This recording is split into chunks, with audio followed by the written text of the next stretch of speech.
pasa, amigos? ¿Cómo estáis? Hoy os vamos a enseñar cómo hacemos el mantenimiento de las motos después de una carrera o después de un entreno. Bueno, estas son las dos motos que yo utilizo para competir, son dos KTM 2023 que me las proporciona el equipo TRT Motorcycles. La verdad que van bastante bien, están bastante nuevas, los motores son originales, de serie ya proporcionan 47 caballos. Nosotros nos ayudamos de Get España para poder darle un poquito más de potencia a la moto y buscar otras sensaciones. Ya de por sí corre bastante de serie, con una centradita y el escape a Krapovic, es la preparación que yo utilizo. Para mí, una de las preparaciones más importantes en la moto son las suspensiones. Generar confianza y sentirse a gusto dentro del circuito siento que es esencial y es lo que a mí me genera ir más rápido y más confiado a la hora de competir y a la hora de montar, evita que me agarrote. Yo creo que es la parte más importante de la moto. Gracias a la ayuda de Racetech España, que me proporciona todos los settings, los días de entrenamiento en circuito, las puestas a punto, nos acompaña en las carreras. Dar las gracias a José Pastor. Otro punto muy importante que nos diferencia a los pilotos profesionales de los amateurs es el uso de los muses. El piloto amateur suele utilizar cámaras por el simple hecho de que ya viene original en la moto, es más fácil el montaje, más económico, pero a la hora de nuestro nivel de pilotaje élite dentro de los circuitos de España, que son circuitos pedregosos con muchos baches secos, pues montamos muses para evitar ese pinchazo y que se nos arruine la carrera, ¿sabes? Los muses que yo utilizo son los muses Eurotab, que son actualmente mi propia marca, dirigida por mí y por mi padre. Son muses totalmente fabricados por nosotros, de una excelente calidad y un precio súper económico, y ellos me aportan la confianza que necesito para saber que la manga, por lo menos, la voy a terminar tranquilo y no voy a tener ningún problema con mis ruedas. Vale, ahora os voy a explicar el mantenimiento que yo realizo después de una carrera, después de un día duro de entreno. Lo primero que yo hago, ir a la gasolinera, lavo mi moto, me fijo bien por debajo, dentro del motor, los guardabarros, todas las piececillas que se suele quedar barro entre medias, para evitar que se acumule ahí. Después llego aquí, cojo un compresor que tenemos nosotros, seco bien la moto para que no quede agua, sobre todo porque el agua de muchas gasolineras suele traer un poco de cal o suele ser agua así de menos calidad y hace que se oxide muy rápido la moto y se estropee. Entonces es muy importante secarla, sobre todo todas las piezas que tienen funcionamiento, todos los tornillos, para evitar que se parta. Una vez seca, cojo los diferentes aceites para engrasar cadena, para limpiar el motor. Por ejemplo, aquí tenemos Multilube, que es de un patrocinador del equipo, GRO. Engrasamos pues todas las piececillas de la... Luego, otra cosa súper importante que la gente no suele tener en cuenta es la cadena.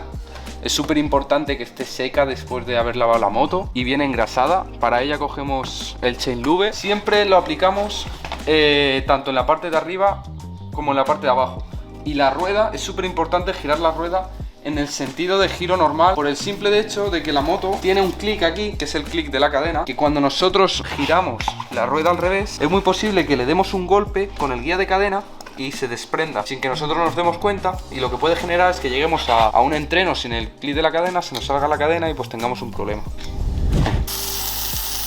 Luego, cuando ya queramos dejar la moto bonita, que ya esté medio terminada, cogemos el Silicon Plus, que suele ser para embellecer un poco los plásticos, rejuvenecerlos un poco y sobre todo para mantener el motor con una capa protectora. El Silicon Plus lo aplicamos a la moto, al escape, un poco a los plásticos y con un pequeño trapito y lo frotamos para que quede bien aplicado a la moto.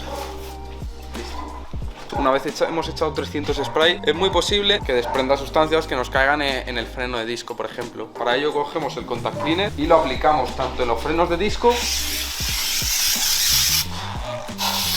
como en las pastillas, para asegurarnos de que se limpian bien después de haber aplicado el resto del producto, y así evitamos que las pastillas pues cojan esa grasilla y luego no frene bien. Una vez que hemos aplicado los aceites, lo siguiente que yo compruebo es el filtro de aire, que en las KTM es una tapita que se desprende con dos clics. Quitamos la tapita, quitamos el filtro de aire, pero bueno, es muy sencillo, es un filtro que está engrasado dentro de una rejilla, la cual lleva dos encajes y se engancha en la tobera de admisión.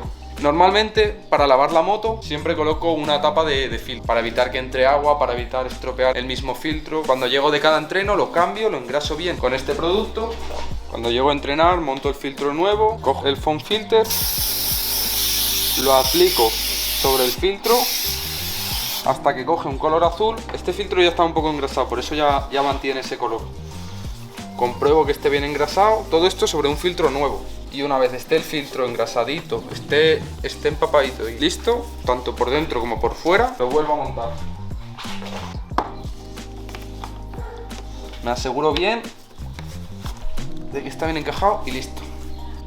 Una vez que ya tengo todo limpio, seco, engrasado, filtro nuevo, procedo a arrancar la moto, le pego un par de acelerones, dejo que caliente, pruebo que esté todo bien y ya comienzo con la tornillería. Un dato muy importante de las KTMs que mucha gente desconoce es que a la hora de arrancar la moto, estas motos deben arrancarse primero con un clic. Cuando escuchemos el sonidito de que la centralita se ha iniciado, entonces procedemos a arrancar la moto.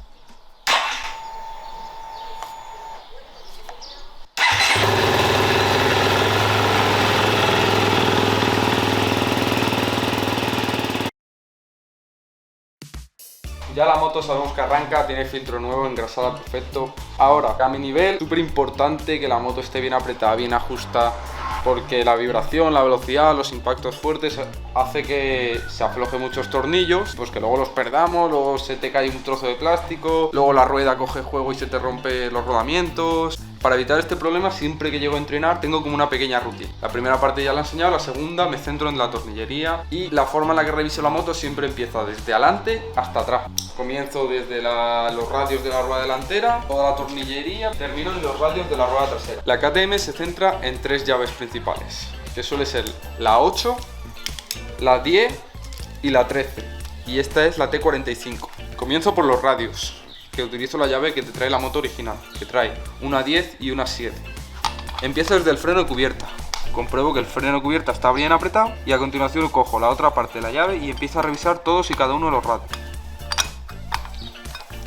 Luego paso a la llave 8 y cojo todos los tornillos que tiene la moto en el tren superior con la llave 8, tanto los plásticos por arriba, por abajo, los plásticos protectores del radiador, manetas y el freno de disco. Luego cogemos la llave de 10 y revisamos los tornillos de 10, que son los 2 de la horquilla de cada lado y la pinza de freno.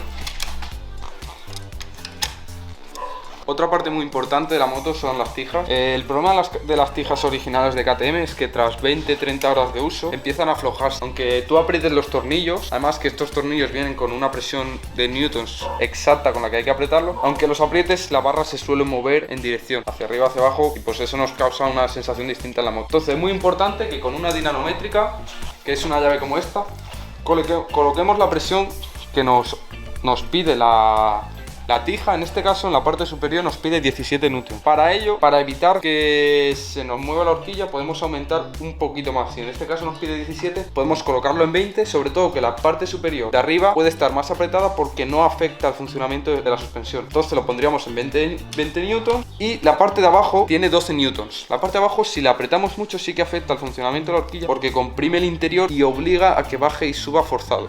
Entonces es muy importante respetar la presión que nos trae. Pone 12 newtons, podemos ponerlo en 13.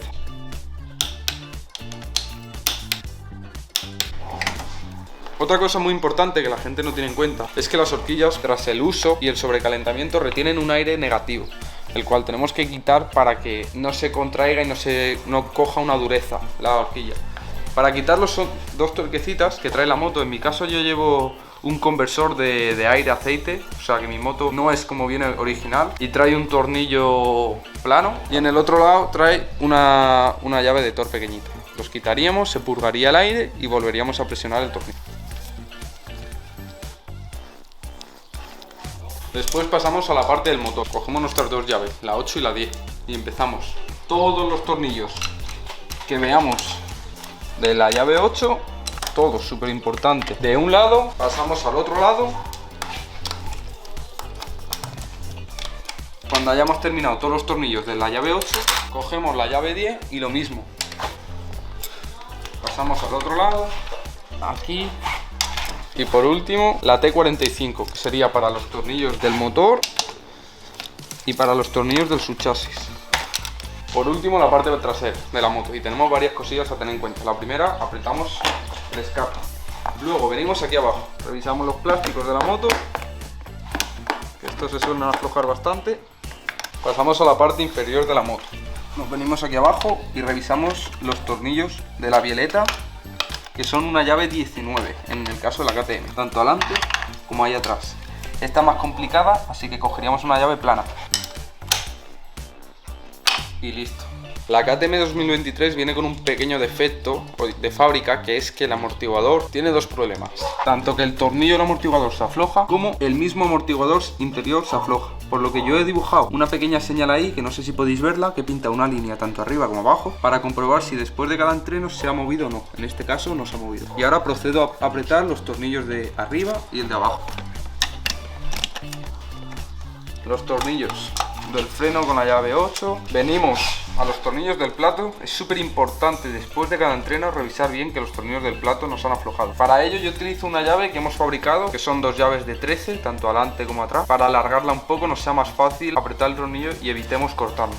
Y ya para terminar, lo que nos tocaría revisar sería la tensión de la cadena. Yo siempre pongo los dedos al final del guía de cadena. En la KTM siempre utilizo 4 dedos, coloco 4 dedos, ni más ni menos, para que esté en un punto intermedio y a la hora que amortigue la moto y eso no parta y esté perfecto. Para revisar la tensión de la cadena, si vemos que está destensada o muy apretada, nos tenemos que fijar en los tensores que tiene aquí la moto. Para ello aflojaríamos con una llave de vaso 30 la rueda. Aflojamos primero la rueda. Una vez que esté la rueda floja, aflojamos la contratuerca que aprieta el tensor con la llave 13 y con la llave de 10 vamos dándole vueltas al tensor, moviendo la rueda hacia atrás para tensar o moviendo la rueda hacia adelante para extensar la cadena. Tenemos que realizar la misma operación en ambos lados para que la rueda se mueva igual y no se descentre la rueda. Ahora que ya sabéis todo el mantenimiento que yo le realizo a mi moto después de cada entreno, os voy a dar 3 consejitos que para mí son muy importantes a la hora de subir una moto, que estén sí o sí para yo poder pilotar cómodo. Lo primero es que el puño de gas tenga un tacto muy suave, que vaya fluido, no se sienta duro y vuelva rápido, para que a la hora de montar yo tenga el tacto perfecto a la moto para sentir bien los acelerones, sentir bien cada golpe de gas. Otro pequeño tip que os recomiendo mucho es la altura de la palanca de cambios. No debe ser una altura ni muy baja ni muy alta. Es muy importante que no esté muy inclinada hacia abajo para que no me esfuerce mucho a echar el cuerpo hacia adelante, ni a tener que meter el pie ahí debajo para poder meter la marcha hacia arriba, ni muy alto para que yo no tenga que levantar el pie de la estribera. Y otro consejo que seguro que os va a ayudar bastante es la colocación de las manetas. Es muy importante que la posición sea lo más cómoda posible, y a la hora de pilotar nos tiene que ser cómodo tanto en las curvas como de pie. Entonces tenemos que buscar lo más intermedio. Para mí lo más intermedio es poner las dos manos encima de las manetas y que prácticamente estén rectas con el manillar, ni muy elevadas para cuando yo vaya de pie no me cueste mucho agarrar las manetas, ni muy abajo para cuando vaya de pie no me cueste ni me siente en las curvas ni vaya incómodo. Yo siempre pongo los dedos encima de la maneta y compruebo que las dos estén iguales con el manillar. Espero que os haya gustado el vídeo. Si queréis saber más consejos o qué cosas hacemos nosotros para poner las motos a punto, dejadlo aquí en los comentarios, me lo comentáis por Instagram, que tendréis todas las redes sociales en la descripción, y haremos todo lo posible para enseñaros el mejor contenido. Muchas gracias. Aquí estamos preparándonos las motos de entrenamientos. No tenemos mecánico de entrenos, así los pilotos nos hacemos la moto de entreno, la conocemos mejor y a la hora de pilotar sabemos realmente la herramienta, cómo funciona, dónde podemos mejorarla. Al no tener mecánico de entrenamiento hace el efecto que seas piloto y un poco de mecánico que te ayude a la hora que estás pilotando, sabes tu moto cómo reacciona, qué hace, te ayuda a familiarizarte mejor. Confías más también, ¿no? Exacto. Confías más. ¿Lo has hecho tú? Exacto. Hay pilotos que no entienden de mecánica y luego cuando tienes algún problema no sabes si es la moto o qué es lo que sucede. Entonces eso nos ayuda de esa manera también.